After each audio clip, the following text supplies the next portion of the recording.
amid the rising protectionist sentiment all across the world, now the US and China trade war is sending up shockwaves all across the world. Now, to discuss the dynamics of this uncertainty, we are joined in by Vikramjit Singh Sane, who is the president of ICC.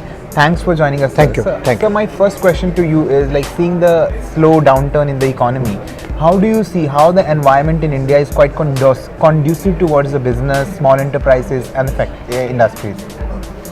I think the current bit economic slowdown which we are facing, sort of flat demand curve, or when people say 5 million unsold cars and FMCG, I think there government will have to give stimulus to the economy in terms of public spending. But the root cause of it, I feel, is the agriculture sector, because India, say 65 to 70% people are still on subsistence farming, and I don't know how far the MSP scheme of the government announced last year will really help the farmers in terms of supporting their farm incomes, because the spur in rural demand is critical is fundamental to boost the Indian demand. This is number one. Number two, the MSME sector is also very critical. So government will really have to study the impact of e-commerce on MSME sector, that how much really it has impacted, and some sort of tweaking the irritants in GST or other things to make it more MSME friendly will also help. So as you have said that the government should provide a stimulus in the economy. Yeah. So, like, from a perspective of ICC, how do you see the rolling out of the budget and the measures introduced in it? No. On the overhaul, because this year budget speech was at a very macro level and not at micro level. But when I say stimulus, what I mean is, because now banks are saddened with a lot of NPAs, and therefore banks are, pulling the trigger and or pulling the carpet, I would say. Not many of the big businesses which are failing are willful defaulters, because we have to distinguish between a willful defaulter and the businesses which are facing headwinds. So government will have to maybe recapitalize banks or support some banks, and banks would also have to take because I feel banks are in some sort of panic now, and they are not supporting the industry, or they are squeezing. They're squeezing the, for example, credit lines even to bona fide customers, and they are right to their own extent, because in their board of directors or in their own thing, they are answerable for this large NPAs which have accumulated for whatever reason. But so government has lot of challenge, or Indian economy is passing through very, very challenging times, because we have NPAs on the other side.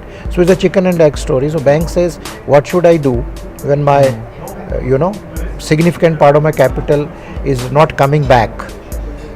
So I think government will have to recapitalize, and then have to handhold, or central bank or Reserve Bank of India would have to handhold the banks to support the businesses. Otherwise we are going to have trouble. Okay. And moving on to the international scenario, when we are talking about the international scenario, we are witnessing how the trade war is escalating between China and the US. Yeah. And some people are saying that India has a lot of opportunity in this. How do you see this, and what's your quick comment on that? No. Quick comment is, as we discussed, that between this US-China thing, first of all, India has a lot of potential, and we have demonstrated in last 1 year our trade deficit with China, which was $60 billion, has been reduced to $50 billion.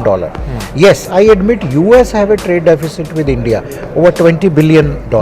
But India should proactively engage with, like India is a prime member of BRICS economies, and we'll have a BRICS summit is coming in November. So I advocate policy of South-South cooperation, Africa has a great potential.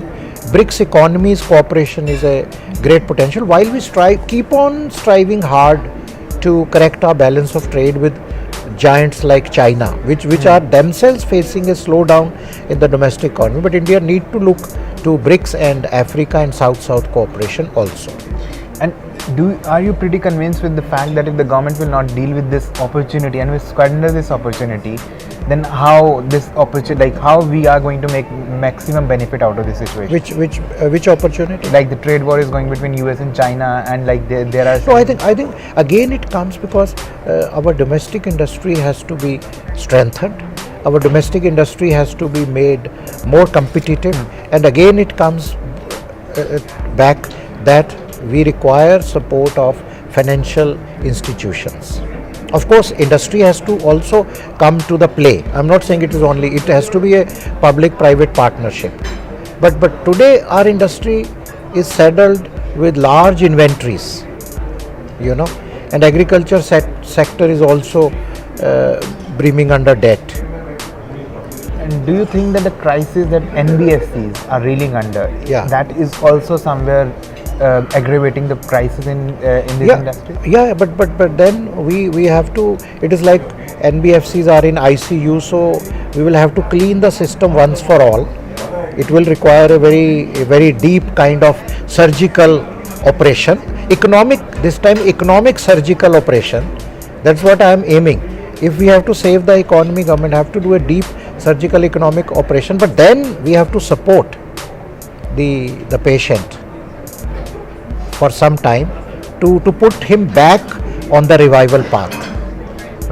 So that means that the government, whatever steps the government have taken in the budget to revive the NBFCs, and there are a lot of steps taken by the government to revive the NBFCs, that are not enough to like provide a sort of stimulus and sort of you are saying the economical surgical strike in NBFCs. I think banks, maybe it need a little more stimulus to the banks especially. Okay. Who should in turn, they are doing a lot through Mudra scheme and other, and there have been a lot of positive things also. But I think somewhere the industry is facing a credit squeeze, and together with the flat demand, which I am worried about. As Sanjay Baru in this discussion made a comment that world is not hostile towards India, India is hostile towards the world. So how do you see this? I don't think India is hostile. We regard world as one family. In terms of trade. No trade. But although PM Modi is saying make in India, or we advocate make in India, but we are not a trade protectionist per se. We never put any import duties, punitive duties on US. It was US who removed India from GSP, and India had to retaliate.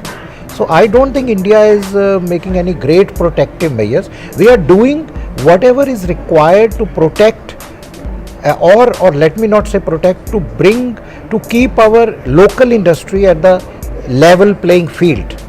We have to ensure our industry, our jobs, our industrial production, our GDP, the local production. So to that extent, whatever measures are necessary, government is taking. I don't think it is right to say that India is hostile towards world. I don't agree with this. You don't agree with this?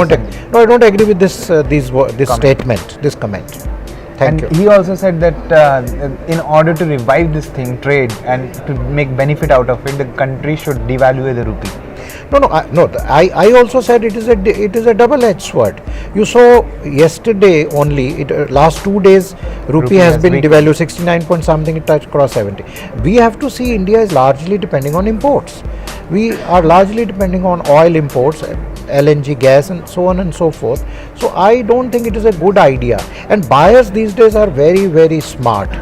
They calculate. The moment the rupee is devalued, a garment buyer or a auto part buyer or pharmaceutical buyer in Europe, he'll calculate. He will say your price was in real terms was so much, and now your rupee has devalued.